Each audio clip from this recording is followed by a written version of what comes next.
Welcome to Novelist Spotlight. This is Mike Consul, your host. In addition to being the host of this podcast and interviewing novelists, I am a novelist myself. I have 3 published novels. My latest is titled Lolita Firestone, a supernatural novel, and it is set in Sedona, Arizona and Cairo, Egypt. My previous novel is titled Family Recipes, a novel about Italian culture, Catholic guilt, and the culinary crime of the century. And my first novel is named Hardwood, a novel about college basketball and other games young men play. And that story deals with issues ranging from depression and racism to sex, religion, and university politics. All 3 novels are listed in the episode notes. I hope you will buy them, I hope you will read them, and I hope you will thoroughly enjoy them. Now, on with our program. In the spotlight is Joanna Penn, who teaches how to write, publish, and market your book and make a living with your writing. She's an award-nominated New York Times and USA Today bestselling author with more than 35 published books, most of them novels, and almost 1 million sold across 169 countries in 5 different languages. She is also a podcaster, international speaker, and entrepreneur.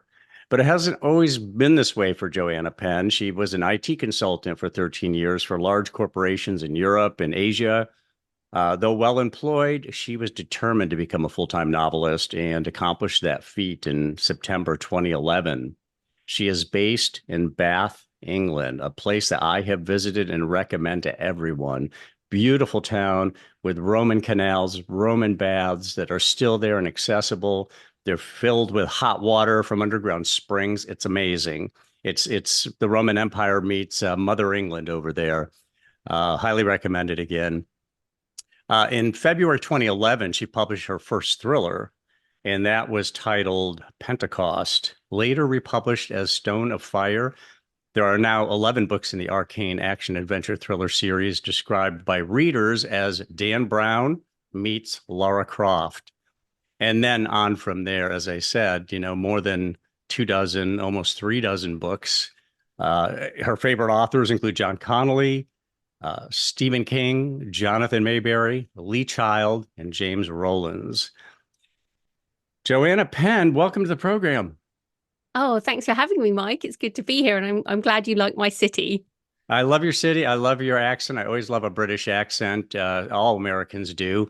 I have to start by asking, is Penn a pen name? Because it's perfect for an author. Is it a pen name or is it your true name or married name? No, it is my actual maiden name. I was born a Penn, so I was born for it as such. Although it's interesting, most of the rest of my family are visual artists. So my dad is a printmaker, my brother's a photographer and filmmaker, another brother is a designer, another sister designs textiles and interiors. So I feel like I'm the writer, and everyone else does different media. But yes, born as a Penn, and really only claimed that sort of later in my life. And you, obviously it was meant to be. And you do so many different things all around creativity and writing and teaching about writing. For our listeners, the URL to Joanna's website is in the episode notes. There's all kinds of content there. I could have gone on and on with this introduction, but I wanted to make sure that we had time to have a conversation here. Joanna, you have are you a both traditional and self-published author? Did you start with self-publishing? Were you did you go the traditional route right off the bat? Give us some sense of that. And also maybe broaden out beyond yourself, because you interview a lot of people on your podcast. You know a lot of authors, and some of them prefer self-publishing, correct? Yes, so for myself, I guess back in 2006, I started writing my first nonfiction book, which I later republished as Career Change. And so that was a book about changing careers. And I started writing it, and then I started looking into the publishing industry. I was living in Australia at the time, and I'd been running my own businesses for a long time. So I just couldn't believe how long things were going to take. I was like, well, I finished this book, and then it will take me a year or two to get an agent, and then maybe a year or two to get a book on the shelf. And I was just not happy with that. I'm someone who has a sort of bias for action. I like to get stuff done, get stuff out into the world and very project focused. And so I was like, well, I want this book out there. So I started looking at that point into what other people were doing. I joined the National Speakers Association, and pretty much, well, a lot of professional speakers use self-publishing as a way to make money at the back of the room. And I was like, okay, this looks interesting. It was also just happened to be so that was 2006. 2007 was when the iPhone and the Kindle were launched. And people forget this now, right? We're recording this in 2024. But before then, there were no ebooks. There was no digital audio. There was a whole load of stuff that didn't exist in terms of a mobile economy. Digital ebooks at the time were sort of downloadable PDFs. It wasn't a practical way to make a living. And I was like, oh, okay, the world is changing in terms of the ability to reach readers, especially those in America. So obviously I was living in Australia, very small market compared to the US. So I could see an opportunity there to start a business selling books to people abroad. And so that was the kind of beginning. But in terms of what I've done since, I do license my work in foreign languages, mainly to traditional publishers. And then, I mean, I can't speak to why people go one way or the other, but I think a lot of it comes down to your definition of success. For example, do you want a particular publisher's name on the spine? And also, do you want control over your books? Like, how much control do you want in terms of what you write, how you publish, how you do your book marketing, how you make your money? So yeah, there's pros and cons each way, I think. Now, you write thrillers and dark fantasy books as J.F. Penn, in nonfiction as Joanna Penn. Are you using the initials because you don't want to be gender specific in case there's any kind of biases there? Or is there any strategic reason for using initials in one case when you're writing fiction? Well, I think many authors use initials, and it's not to hide anything. I certainly don't hide who I am. But I started with nonfiction as Joanna Penn, and I wrote my first few novels under Joanna Penn. But I got to this sort of point of feeling like I needed to split my audience, and I'm so glad I did that. I think it's a trick for anyone. The people who read my fiction are almost completely different to the people who read my nonfiction as Joanna Penn, my books for authors, which are not really genre specific, whereas fiction readers like their genres. So I guess I wanted to have a different brand, and J.K. Rowling did very well with J.K. and J.F. are my initials. And also my name Joanna, I use Joe, and I was told that Joe is a man's name in the USA, and so to be Joe Penn, just J.O. Penn, would be kind of weird. So I wanted to go with J.F. Penn. I mean, I did have a few reviews in the early days around the action adventure thriller genre, which is primarily male dominated. But yeah, I hope it doesn't matter. I mean, people read books in general, but mainly it's to split the brand and be able to be a different person under my different websites, my different cover designs and all of that kind of thing. Yeah, but if you had been a man and you were writing romance, you might just want initials or even use a pseudonym. I don't think most people trust a man to write romance. So, Oh, I know a lot of male romance do writers. you? Okay. Do they write under their own names, or do they uh, tend to use no, pseudonyms? I guess a lot of them do use initials, but I do know one romance writer who narrates his own audiobooks, and Oh, his readers love that. interesting. Now, you made the decision to be a genre writer. Was that a business decision, or was it strictly that, look, this is what I really love is thrillers and dark fantasy, or was it a combination of the two? I think it's kind of an odd question, because to me, genre is just the category where you put a book in a bookstore. So But if you want to sell a nonfiction. lot of books, wouldn't you say that there are genres where people devour, detective novels get devoured, romance novels get devoured, sci-fi gets devoured. People tend to read in a channel a lot of the time. I think more so than the people who read general fiction.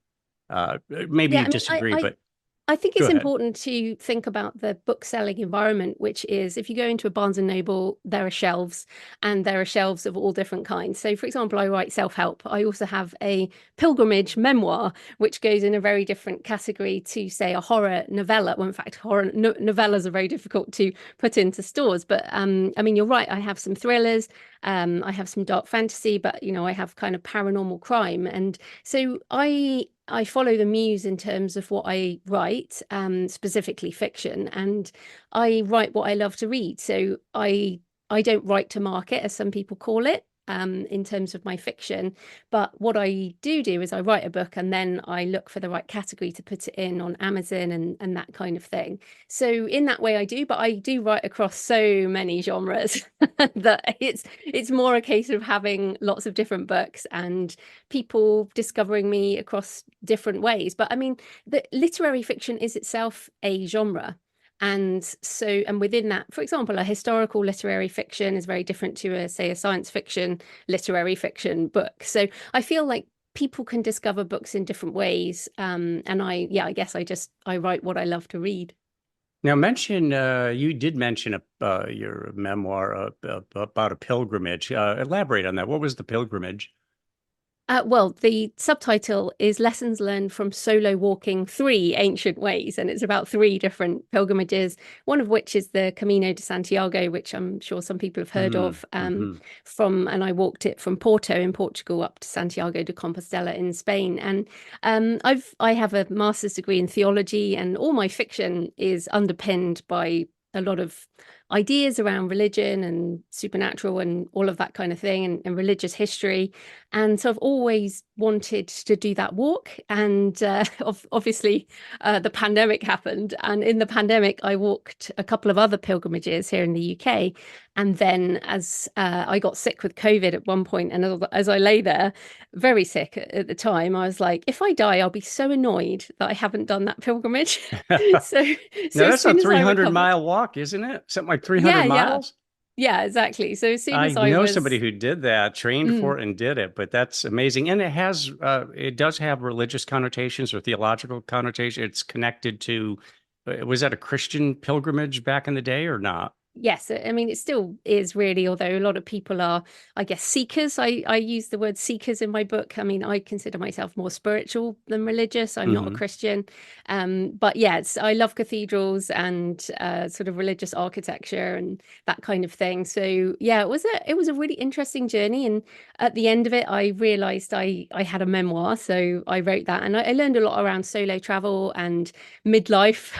I'm sure, you and a lot of people listening, when you're in your sort of mid 40s turning 50, you have a lot of things you want to think about. So yeah, that was my first memoir, and an important book to me, but again, pilgrimage memoir is not really aimed to be a bestseller as such. But I launched that on Kickstarter, which is one of the ways you can self-publish, and did really well with people who are interested in that kind of thing. And it can be a bestseller because Bill Bryson did A Walk in the Woods, and was a huge seller. Everything he's written is a huge seller, about walking I think the Appalachian Trail or something on that order. Now, as a spiritualist, do you meditate, or is walking your meditation?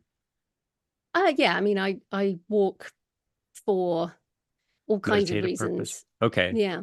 Do you meditate formally, No. cross-legged, sitting in a chair, anything like No. that, counting the breath? Okay. Because I ask in part because that often can feed writing. It's that going inside and being able to connect with the inner voice and so on and so forth. Now, you have said that you believe that we're in the midst of a transformation in publishing. And I think you've already hinted at that, talking about these new technologies that allow a global presence. Is there more to be said, though? Can you elaborate on that? Well, it's interesting because I feel like 15 years ago, I was part of the first wave of digital publishing, as we mentioned, ebooks, audiobooks. And now we're at the beginning of the next wave, which is really generative AI and the changes that are going to happen that way. Also, the platforms, Amazon's been the dominant platform for, again, like 15 years. And now it feels like things are changing in terms of the options for authors. So I mentioned Kickstarter. Many of us now have Shopify stores. we go direct to readers, some people selling on TikTok Shop and things like that. So there's a change in the technologies, but also in the mindset. I think independent creators are more empowered than ever to sell to their readers and to take control of their data and their customer experience. And so, yeah, it feels quite interesting to have witnessed that first shift and now this second big shift. I think many of us seeing AI right now as sort of the beginnings of the internet, how much that transformation will change things in the next 15, 20 years. It's kind of unknown. But if you look back at the last set of changes, it should be significant. So I'm excited. I think these changes are good for the industry. Now, I also have heard you say that authors have never been more empowered than they are today. What are the tools of empowerment? I know you just mentioned some of them. Can you just kind of summarize for us what you see as the most powerful tools for an author to use to promote his or her books? What's interesting, I think the tools change. I think what's more important is the mindset. So being empowered is about taking control of your author career, not waiting to be picked by anyone, but learning the skills you need for the craft and the business of writing, and then getting on with it, basically. So it's really deciding to learn whatever you want to learn. So for me, a lot of that was the digital publishing side originally. Podcasting, as you know, is a skill that you can learn, and interviewing people is a skill you can learn. Building my Shopify store was a really important skill for me in the last couple of years, learning how to do Kickstarter.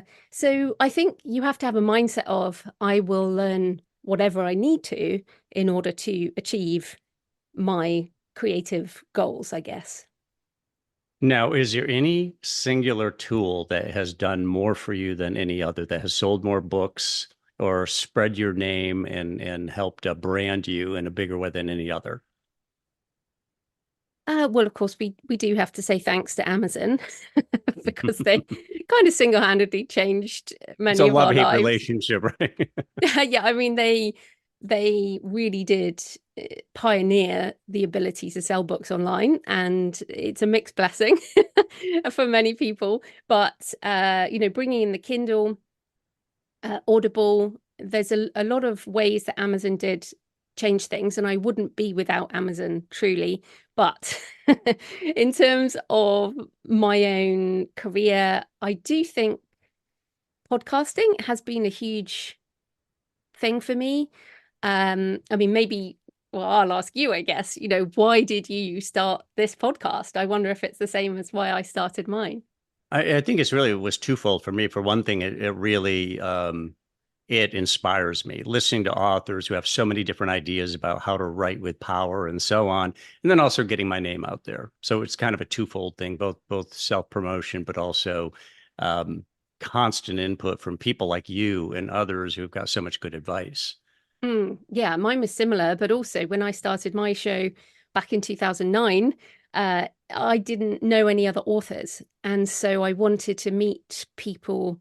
I wanted to make friends, which is it sounds kind of like, but I was lonely. I was in my day job. No one understood what it meant to write. And so I was like, well, what if I could speak to these people who also write, and I discovered through doing that, as I guess, you've written books as well, is that yes, it is special to write a book at the beginning, but once you become a sort of professional writer, you realize that you can do this. You can write a book and then another book, and you can talk to people more as peers, and then it becomes more of a professional network. So I feel like the connections I've made through the podcast have also resulted in friendships in real life, people who are very close friends now, who I maybe met on Twitter once when it was Twitter, and then spoke to on the podcast, and then met in real life at a conference. And so, yeah, I mean, it's difficult because I'm not saying that people listening should start a podcast.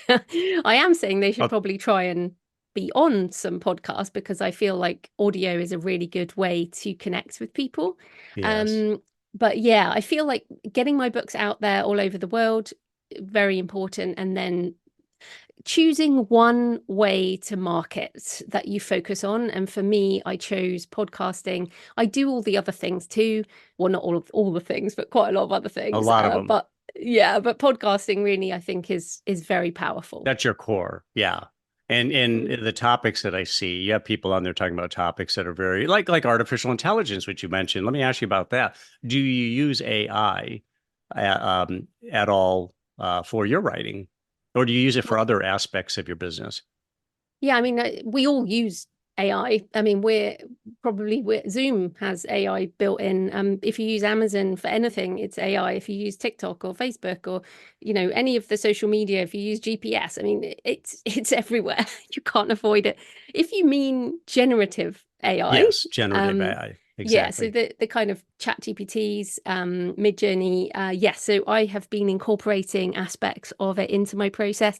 I feel like as writers, we often work alone, and I have co-written some books and haven't found it a wonderful experience necessarily. But what I have chat for is a kind of mad collaborative other, I want to say brain in inverted commas. So for example, this morning I was working on a scene and for my next novel, Spear of Destiny, and I had my character, he was in, no, sorry, she was in this room, and I needed her to have a fight with another person, and my character knows Krav Maga, and this other person had some other skills, and I sort of went on to chat, and I said, okay, so I've got this character with these skills, this character with these skills, can you please give me 20 different fight scene moves that I can incorporate into this scene?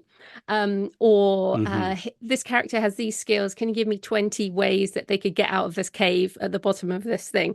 So I often use it for lists of things, names of stuff, all kinds of aspects of plot and character and setting, or give me 20 other words for describing this dark wood. So it's sort of extended thesaurus.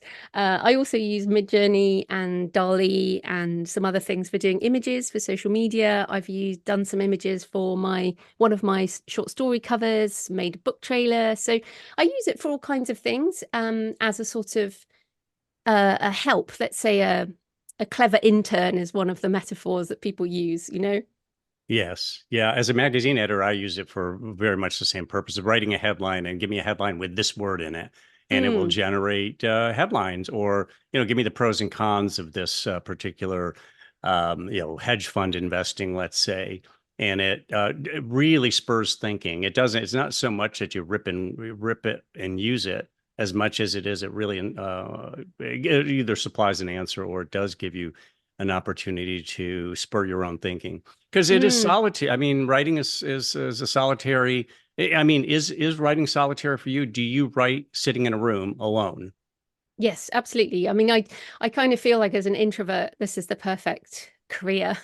And yes, so this morning I write in the mornings. I was sitting here with my cat, who is here right now, Cashew, and I did my scene, and I have my book research going on. And yeah, I mean, I feel the same way about the AI tools. It's like a spark, and chat will give me a spark and I'll give it back a spark, and it will come up with things and I'll incorporate that. And so I actually really like it. And often, I'm sure you find this too, you end up laughing more than you would yourself. Yes.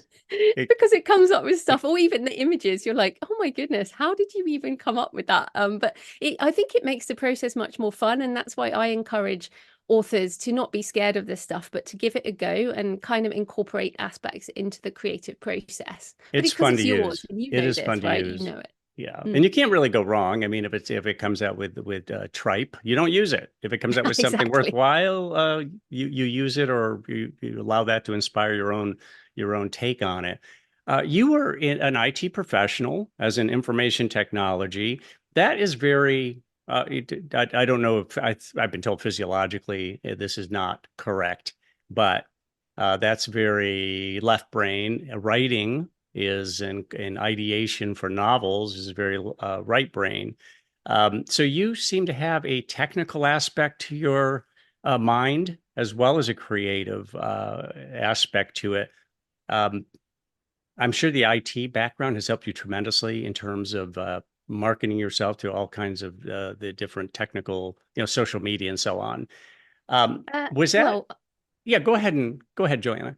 yeah, I mean, I can't say that it did. I was basically, I did, as I mentioned, a master's in theology at Oxford, and I was recruited into Accenture, as it was at the time, Anderson Consulting, sorry, and Oh then it yeah, became yeah. Accenture. So it became a management consultant, and I got sent off, as it was back in the 90s, late 90s, on Millennium Bug projects. I didn't know anything. I was an art student, and I got told to learn SAP, which is a software package that they use in big companies mainly. And I went into the financial area, and essentially I just learned this stuff. And you say it would help with things like marketing and social media. It has nothing to do with that. I was implementing accounts payable systems into these large corporates, like mining companies and stuff. But you're So very it literally, conversant with computers, with laptops, with the internet and all. well, More no, so it than the wasn't average it wasn't person, the I would say. internet. It wasn't the internet. It was sort of, back in even in the days of green screen and all that kind of thing. But also I was never a technical consultant. I was what's called a functional consultant. So I would interview people in the business, and I would come up with ways you could use the software. So I was never a programmer or any of that. And so I want to encourage people that you don't, any of this stuff is learnable. I wasn't born knowing how to do marketing. I don't have a degree in marketing or a degree in English or writing or any of that. I've just learned this stuff along the way.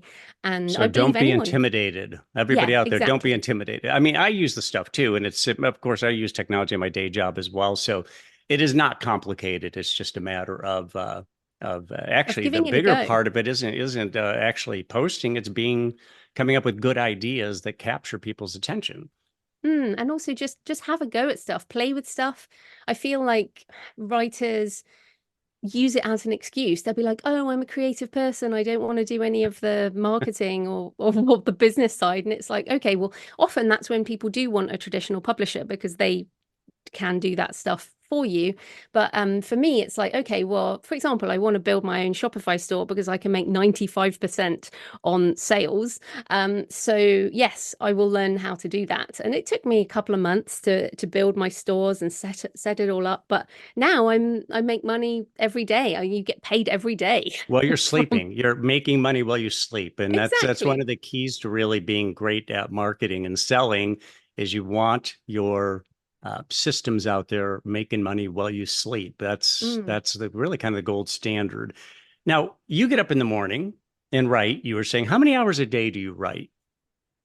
Well, as I mentioned earlier, I'm a kind of project-based person.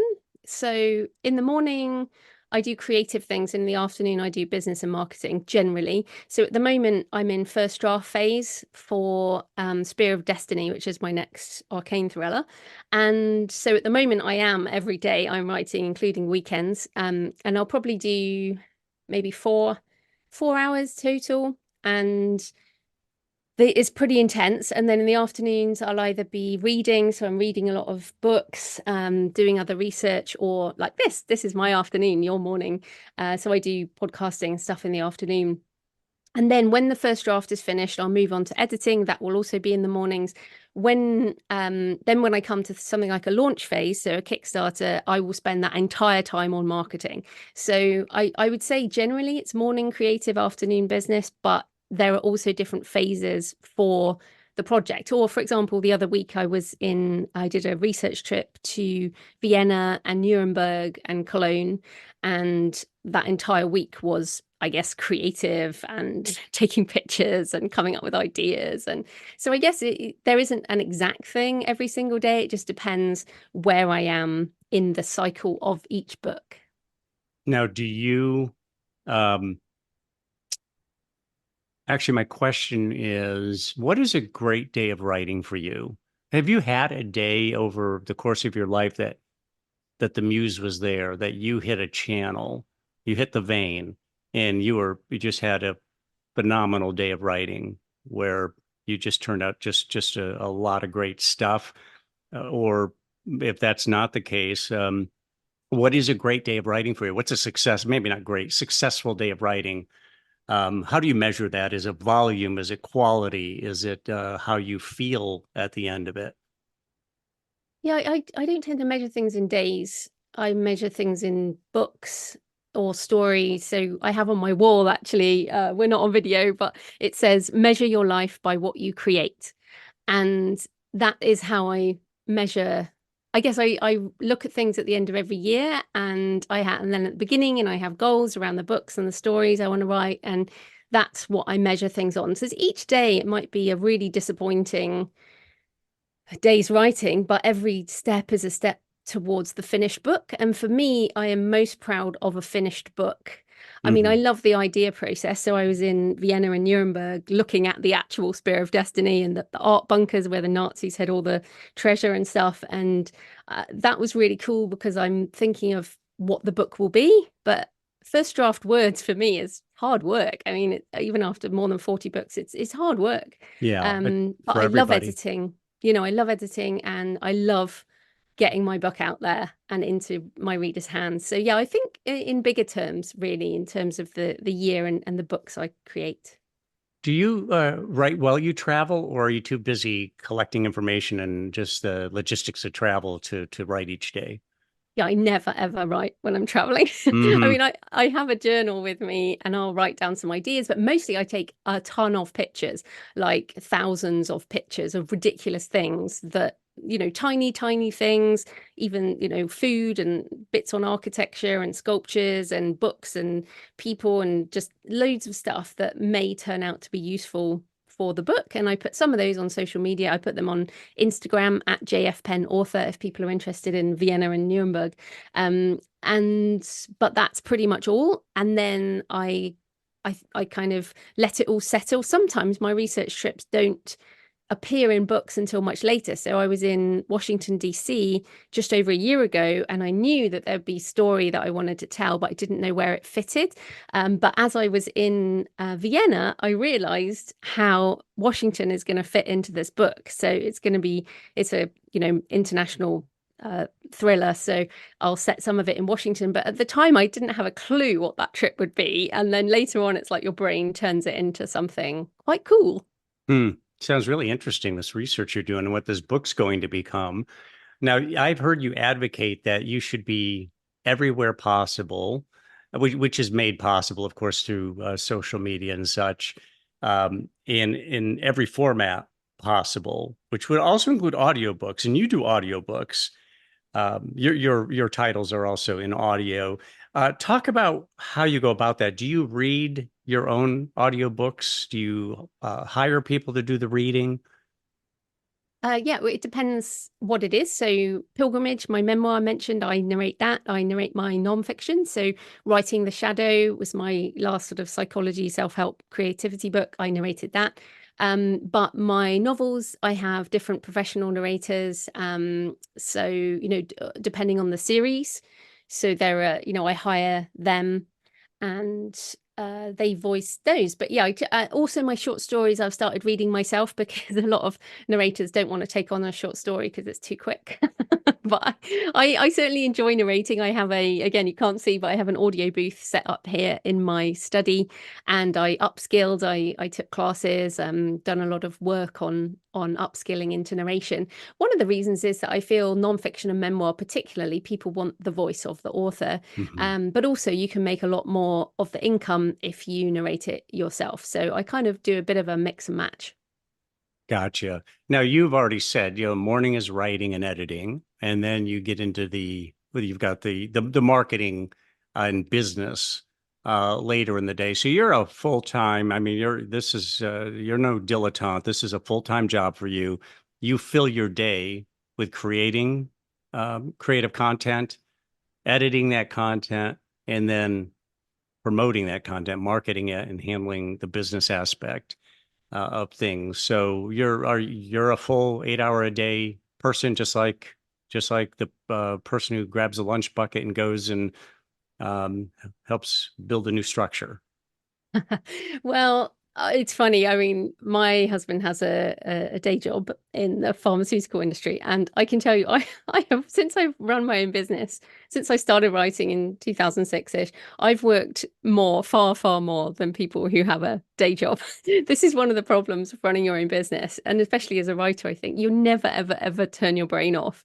And of course, reading, which is my hobby and my love as well as for work, is also what I do for fun. So it's like I work I do work too much, I think. That would be one issue. But I love it. So I wouldn't want it any other way. But I certainly worked fewer hours when I was a consultant. But this is how I feel like I'm much happier with my life. So I left my job in 2011, but before that, I did, I guess, 5 years working mornings, sort of 5 a.m. writing when I got home from work, weekends. And then when I went full time, yeah, it's pretty much been full on since 2011. Now, you have said, and I've heard other authors say this, that writing doesn't really get easier with time. It's still difficult, especially that first draft. But has writing become any faster for you over time? Have you been able to speed the process? I think that as writers, we're always trying to challenge ourselves. So I think if it was just an easy book, I'm not sure I would do it. So, for example, the Pilgrimage memoir took years, and the first draft was like 120,000 words, which eventually ended up around 45. That was hard. That was a hardcore book to write and edit. My book, Writing the Shadow, turn your inner darkness into words, which was my last writing craft book. That one I've been thinking about pretty much since I studied Carl Jung's Shadow at school back when I was 18 here in the UK. And then I studied psychology of religion as well. So I've been thinking about that for like 30 years. So I feel like we choose projects based on the challenge that we want to face. And yeah, so I think that's why I pick books. And I mean, do we want them to be easy? I don't think so. Otherwise, we wouldn't be challenging ourselves. And part of the reason we are writers is to figure out what we think about things and to learn new stuff. And yeah, so no, I don't think it's ever going to get easier necessarily or faster. And Or I guess faster? I don't need Yeah. it to. Yeah. Yeah. One of the authors I had on said, one of the things I like about the writing is it's difficult. That's what I like about it. I want it to be difficult because it's just a challenge and it's accomplishment. Exactly. So how long does it typically take you to produce, or what is your time range for your typical novel? What length of time to produce it, a final draft? Yeah, I mean, again, this book, Spear of Destiny, which is my next ARKANE thriller, it'll be book 13. I've been trying to figure out what book 13 would be for a couple of years. So the last novella, which was Tomb of Relics, was in 2021, I think. So it's been 3 years since I've written a book in that series. And my readers are like, I want what's happening to these characters, and I'm like, do you know, I don't know. So I've been kind of thinking about this for several years, and I mean that's kind of how I work. Is I have all this stuff going on in my brain. I have about 17 different projects that I'm kind of thinking about, and then I settle on one of them. And so once I settle on something, then I commit to the research, like the hardcore research, and then I commit to writing the first draft, and then I commit to booking my editor and finishing the book. So this one I guess I've been thinking about for several years, but then I actually committed to start it around the middle of January. So it's been a month. So it'd probably be 3 to 4 months end to end of hardcore committed writing and editing, then a couple of months of hardcore, finishing it off and launching and publishing and all that. So I guess it's a sort of 3 to 6 month process once I'm actually committed to the book. But as I said, some of these books take years and years. And like Writing the Shadow, I had so many bits that I'd started writing over the years, and then I was like, not ready for that. So that's another thing I would say to people listening is if you don't feel ready for a book, it may be that you need to write something else first, and then the book might emerge at another point, because you know how it is. Once you've written one book, you're bound to write another one. Now, what is your best-selling book of them all? Is there one that's got the most unit sales? Well, again, I mean, it's hard across a 15-year career, because obviously some of the earlier ones have sold a lot more than the one I wrote last year.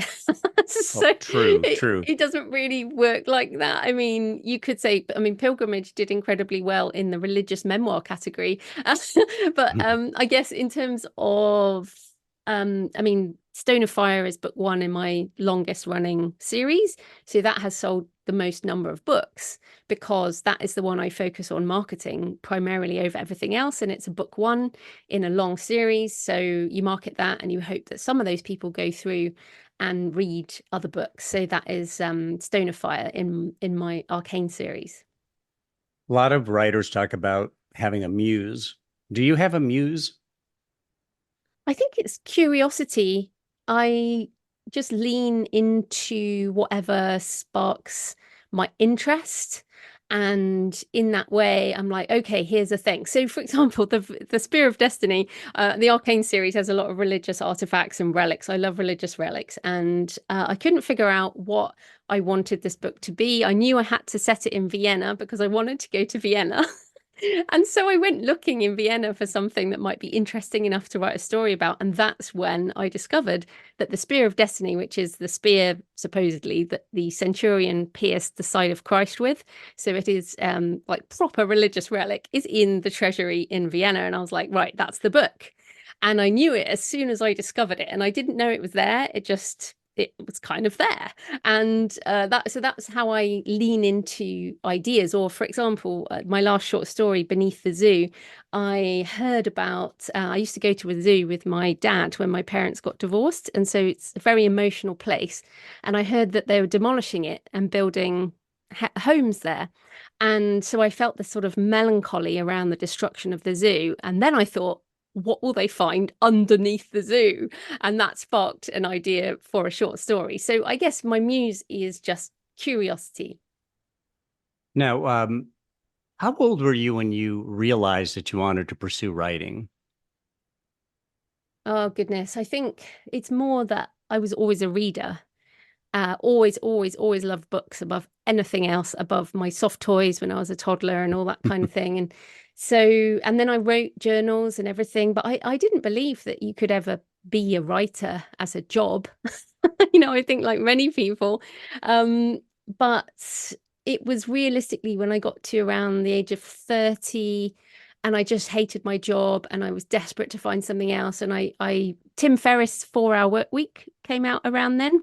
Don't know if you remember that book. I do. And I read it. And essentially it talked about lifestyle design and write down what you want your life to look like. And I wrote down, I want to read books and I want to travel and I like writing in my journal. So if I could read, write and travel, that would be my ideal job. And that's basically what I do. And you're an inveterate, you're a traveler. You like to travel. That's one of your passions. And I'm sure that inspires a lot of creative ideas for your books as well. Is there well, let me ask you this. Just there's so many aspects to writing. There's mood, there's a place, there's characterization, there's dialogue. It goes on and on. What do you feel is your strongest? What's your superpower when it comes to writing? What's the strongest aspect of your writing? Is it dialogue? Is it creating characters? Is it sense of place? Well, it's definitely not dialogue. I would say that I'm very good at sense of place because I travel and because place is so important to me. And also much of my story comes from place. So I'm pretty good at plot and setting, and then obviously characters in the setting to do with the plot. But I've always liked big stories. So I often, my stories often people die and things blow up and they're very kind of James Bond style writing. There's nothing small in my books. They're all pretty big scope. But yes, I feel like big scope in terms of themes and also just geography that geography you're never in just one place. Yeah, geography and conspiracies that often sort of global people just trying to destroy the world or kill everyone in the world, and this kind of thing, or people. I mean, I really enjoy writing antagonists, the villains. I really enjoy that. I've always trying to come up with reasons why people want to destroy the world and then come up with plausible ways that they can do it. So writing's a lot of fun. Now, you say definitely not dialogue. And you immediately made me think of Frederick Forsyth, who you may have read some of his novels. And he a British writer, doesn't really write anymore, but he had a bunch of best-selling novels back in the day, and almost entirely devoid of dialogue. And it made me wonder, does he feel that he's not good at dialogue, so he just takes command of the story and tells the story himself, or he just wants to be that steady hand at the wheel and making sure that the readers are in his steady hands from beginning to end, which today seems to be a very popular sort of thing. They like a narrator who's in charge of that story the whole time. Do you tend to well, let me leave it at that. How do you treat if you don't feel like you're particularly good at dialogue? How do you treat it? Well, I have dialogue. Obviously, you need dialogue in fiction. But you asked what my superpower was. So, you know, we have everything in our books, and we're better at some things than others. But also, I think we all have a voice, and my voice, I guess, a lot would be internal. I do write third person. I don't write first person. Except in sometimes some short stories, I guess, but third person limited. So I'm deep into the character viewpoint for the scenes. And yes, there's dialogue, but yeah, it isn't a superpower as such. I think people have their strengths, and our readers love what we write. So I've done a lot of study of dialogue. I write screenplays and all of that kind of thing. But I love to write a lot of the other stuff more, I guess. Yeah, no, I understand. So let me ask you, what was the turning point in your writing life? Was there a time when you suddenly realized, I'm going to be okay at this, I'm good at this, and I'm going to be okay? Or was there a piece of advice you got along the way? Or was there a break you got along the way that was the turning point? I think it was very early on. I mean, I made about $3 on Amazon in my first month. And I was like, $3? I made $3 from some Americans who don't know who I am. They weren't even pounds, they were dollars, the Americans. Well, I was also in Australia, but it was like, oh my goodness, I can put my words online, in an ebook, and someone's gonna buy it and I get money. And it was like, well, if I can make $3, I can make $10, and then I can make 100, and then I can make 100 an hour. Or 1,000 an hour, or whatever. If you can see that you can sell a book to a person, you can sell it to more people. And of course, each book, there's varying sizes of audiences, but yeah, I think that was it. It was literally, if you want to do this for a living, you have to sell something, either to an agent or a publisher, or to another human as a reader, and that will be the marker that will help you keep going. I think that's the encouragement. Yes, yes. Now, why do you write? What are the psychic or emotional rewards of writing in your case? Now, you did say you love having a completed book. It is the actual process of writing. Do you feel that you get emotional rewards from that, or is it really the end product that's the payoff? I think we all have a default method of thinking about the world, and mine is writing. So I do write journals, as I said, and I don't really know what I think unless I write about it. And I mean, all of my fiction, pretty much all of it, is a good versus evil, questions around what happens after death and all of that kind of thing. So big spiritual questions hidden under action, adventure, and fantasy and stuff like that. So I try and figure out things about the world through writing, and then of course my nonfiction goes into that in different ways. But yeah, I think it does help me consider how I think about certain aspects of life. I mean, Pilgrimage is a midlife memoir of a person who struggled with depression and came to some conclusions by walking a really long way. But the process of writing that book almost finished the experience for me, and obviously can help other people. So yeah, I mean, it is a wonderful career indeed. Now, you had mentioned at one point as I alluded to just a moment ago, that you like that finished product. There's a famous writing quote: "I hate writing, I love having written." Is there any truth to that in your life? Uh, Or do you like the writing no, too? Do you love the writing as well as the yeah, finished product? there's very little I don't love about my career. What's your favorite writing quote? There's lots of writing quotes out there. Is there one that, oh, by the way, the quote, what you told me is a quote that I had collected from Joan Didion.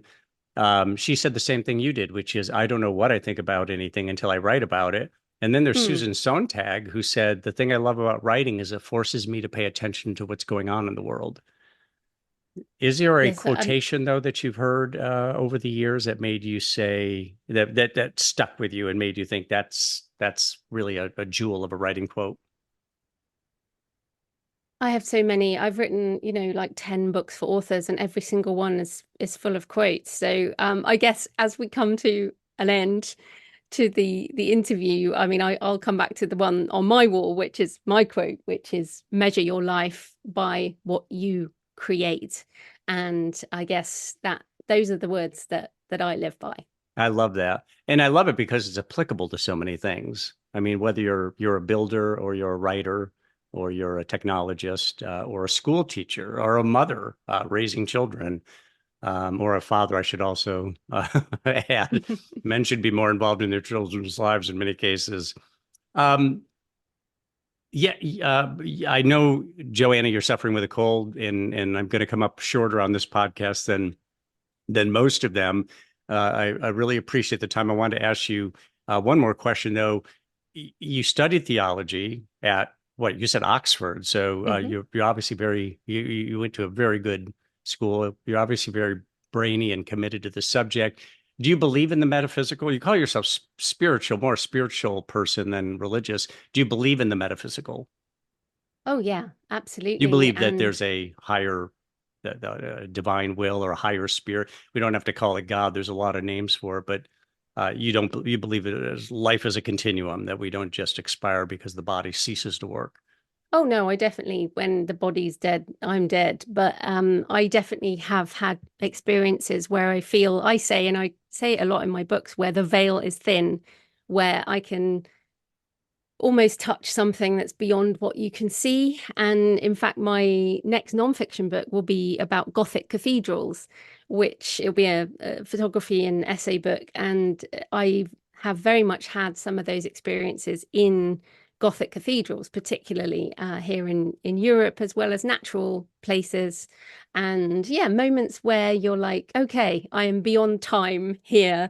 I've stepped out of time, and I feel like there is much more than just me in this huge world. And so, yeah, but I think, again, coming back to why I write, a lot of it is trying to figure those big questions out and hopefully give people something to think about along the way. Yes, yes. Well, actually, one more question. How do you think your writing, you're still a young woman. How do you think your writing will change as you get older? Do you expect it to change? Have you seen it change already? Because you've been writing for quite a while, and do you expect it to evolve or change in the next, let's say, think of Joanna Penn, JF Penn, 20 years from now. How will it change? Mm. Well, I like that you say I'm a young woman, as I'm almost 50. But yeah, I mean, I see myself doing this until I die. But yeah, I mean, we all change. We're different people now than we were a couple of years ago, and I'll be a different person. And I think all I do each year is think about what, given the limited time we have upon the earth, what can I dedicate my time to that both satisfies what I want to create and also might be interesting or useful or entertaining or whatever for other people. And so I fully expect my writing to deepen. My book, Writing the Shadow, goes into this a lot about facing up to that shadow side of ourselves, bringing the richness of that darker side into the writing. I think I'm starting to finally become more confident in my craft, and I can tackle some of the bigger projects I'd like to do, which I haven't been able to because I wasn't such a good writer. And um, I'm getting better. We all get better with practice, and every book is more practice towards the next thing. So the Gothic Cathedral book, I've never done a photo book before, so I'll have to learn a lot about that in terms of production and all of that kind of thing. I love learning. So yeah, I'm just going to keep learning, keep creating, and we'll see what happens. Yes. Joanna Penn of Bath, England. I literally have been pursuing you for a couple of years to get you on the program. I love what I see on your website and the productivity you have as a writer. Thank you very much for coming on the program and sharing yourself. Oh, thanks so much for having me, Mike.